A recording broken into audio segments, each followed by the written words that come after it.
नमस्कार। सिनेमा संसारमा तपाईहरुलाई स्वागत छ।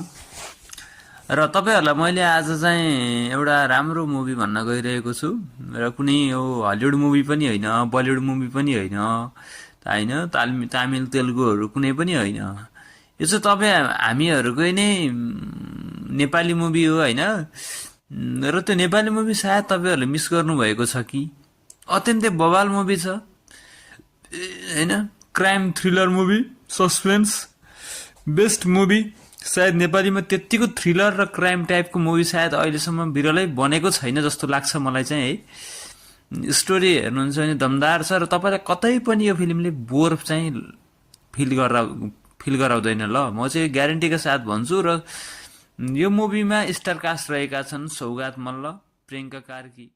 र यो मुभीको नाम छ, ढिलो नगरिकन भनौं, यो फिल्मको नाम छ सडङ। अत्यन्तै राम्रो मुभी रहेको छ जो तपाईहरु कहीँ जान पर्दैन।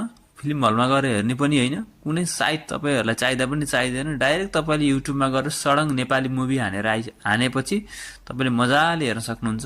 यति बवाल मुभी छ। मेरो त बेस्ट मुभी हो नेपाली मुभीहरुमा। सौगात मल्लको एक्टिङ ओहो असम यार, बवालै छ के है। डन बन्ने तरिका भनेर भालु डन रहेको छ त्यहाँ एउटा हैन। यस्तो कमेडी सिनहरु पनि त्यतिकै रहेको छ। एक्सन राम्रो छ। थ्रिलर भन्नै परेन। तपाईको अनएक्सपेक्टेड रिजल्ट लिएर आइरहेको हुन्छ। ओहो यो हो कि भन्यो भने अर्को भइरहेको हुन्छ। सबैभन्दा इन्ट्रेस्टिङ त्यो नै छ यो मुभीमा। बवाल छ, हेर्नु होला। र फिल्म कस्तो लाग्यो एकचोटी चाहिँ पक्कै नै प्रतिक्रिया दिनु होला कमेन्ट बक्समा आएर। यस्तै मुभीहरु चाहिँ मैले तपाईहरुलाई राम्रो मुभीहरु चाहिँ रिकमेन्ड गर्दिरहेको हुन्छु। र हेर्नु होला र च्यानललाई सब्स्क्राइब गर्नु होला। Thank you.